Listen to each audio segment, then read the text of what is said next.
조갑제TV 시청자 여러분 안녕하십니까. 2022년 4월 14일 오전 11시입니다.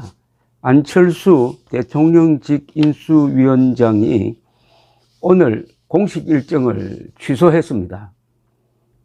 전날 저녁에 예정되었던 윤석열 당선인과 도시락 만찬 모임이 있었는데 거기에도 불참을 했는데 오늘 공식 일정을 취소한 걸로 봐서 최근의 이 장관 인선에 대해서 불만이 많은 듯합니다.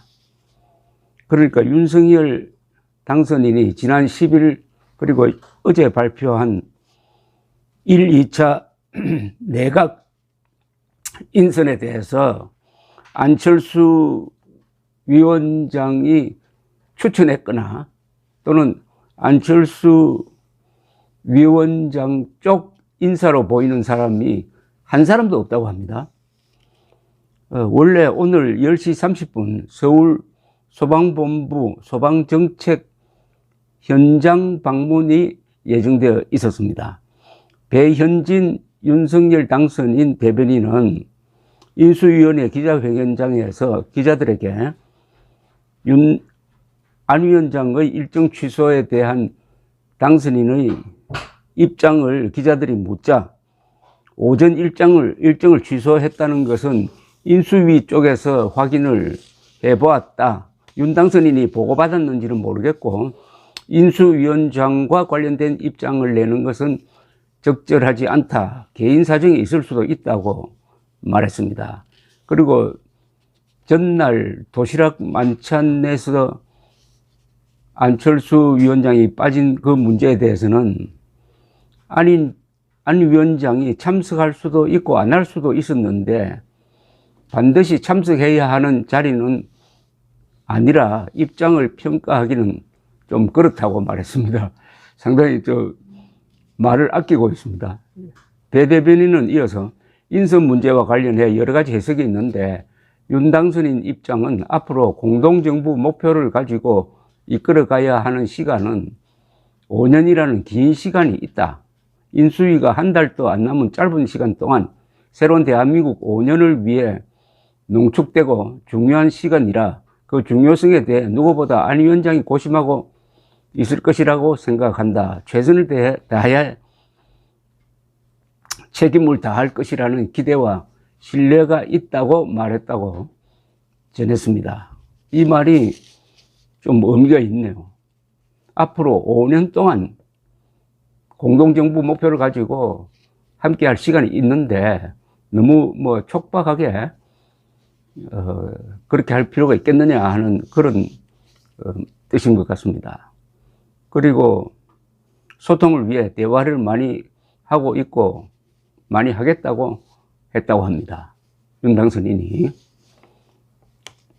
윤 당선인과 안 위원장은 대선 때 후보 단일화를 하면서 집권하면은 공동정부 구성을 협의하기로 합의를 했었다고 하는데 국무총리를 포함한 국무위원 19명 가운데 어제까지 발표된 17명 중에는 안 위원장 측 인사가 한 명도 포함되지 않았다. 그래서 공동정부에 큰일이 생긴 것 아니냐 하는 지금 분석을 언론이 내어놓고 있습니다.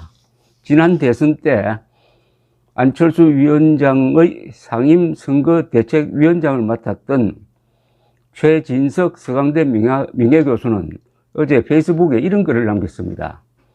이명박 박근혜 때 사람들이 대부분인 권력에 이질적인 안철수가 포함된 것은 이명박 박근혜 정권의 재판이 되지 않게 할 유일한 송곳이다.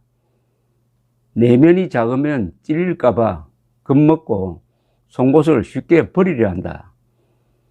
대한민국을 한 단계 도약시키려는 전혀 새로운 꿈을 실현하고 싶다면 전혀 새로운 세력을 형성하는 일 이외에 다른 길은 없는 것 같다 라고 했습니다.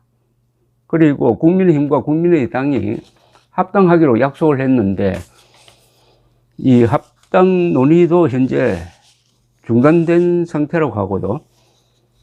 지난 11일에는 안철수 위원장의 최측근인 이태규 기획조정분과 인수위원이 사퇴를 했습니다.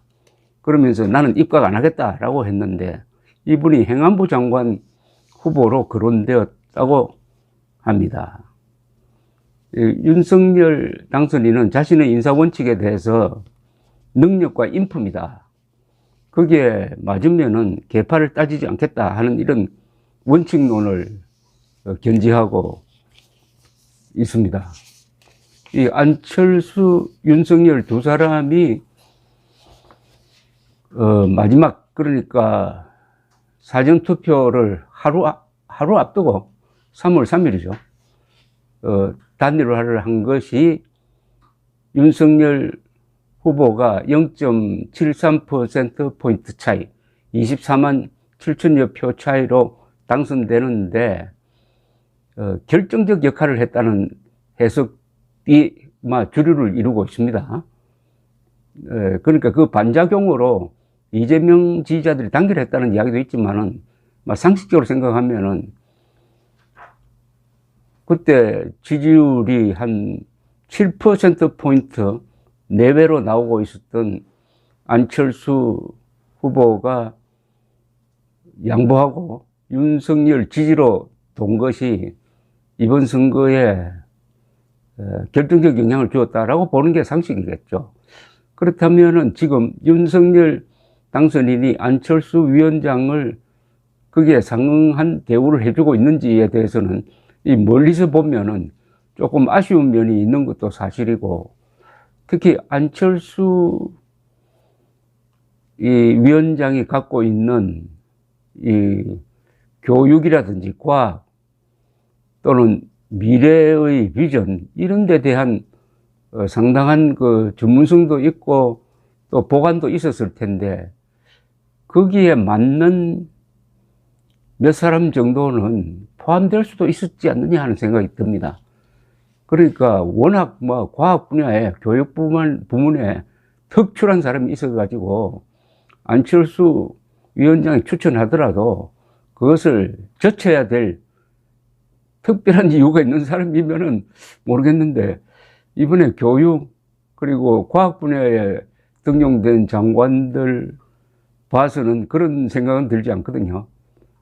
이 정치적 배려가 필요하지 않았느냐 하는 생각이 저만의 생각은 아닐 거라고 생각합니다. 그 이유는 이게 보수는 분열로 망하고 좌파는 자충수로 망한다는 그 대원칙에 들여다보면은 지금 저기 민주당은 금수완박이라는 자충수를 두고 있는데 그 같은 시기에 이 보수가 분열하면 어떻게 되겠습니까? 보수 분열이라는 것은 안철수, 윤석열 분열을 의미합니다.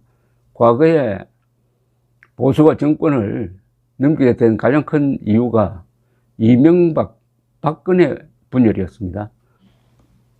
이 안철수, 윤석열은 상당히 좋은 조합입니다. 나이도 비슷하고 한쪽은 법률, 또 한쪽은 과학 분야니까 어떻습니까? 그 조합이 근사한 조합입니다.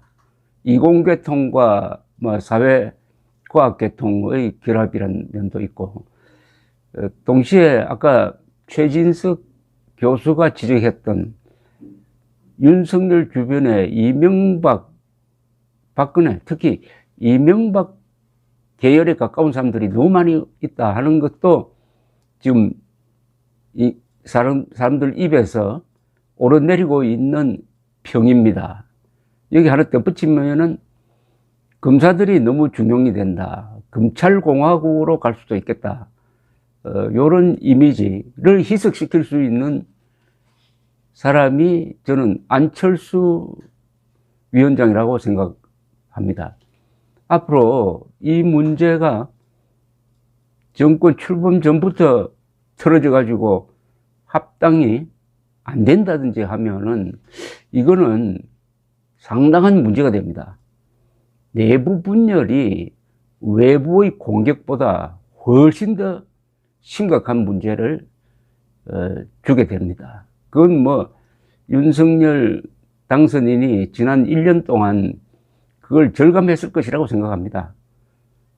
김종인 그리고 이준석과의 불화, 그리고 그걸 통합하는 과정에서 그 다음에는 외연을 확장해가지고 안철수 후보를 포용하는 식으로 보수 단일화를 이루는 과정, 거기서 대선 승리가 가능했다는 걸 다시 한번 되돌아보면서 보수는 분열로 망하고 좌파는 자충수로 망한다. 좌파가 자충수를 두지 않으면은 정권을 잡거나 유지할 수 있고, 보수가 분열하지 않으면은 정권을 계속 가져갈 수 있다. 이런 역사적 교훈을 한번 확인할 필요가 있지 않느냐 하는 생각이 듭니다. 지금은 뭐 처음 출발이니까 역대 모든 정권이 신나게 출발을 합니다. 그러나 지금 5년 뒤를 봐야 합니다. 5년 뒤에 정권이 다시 좌파로 넘어가면은 실패한 대통령이 된다는 거. 감사합니다.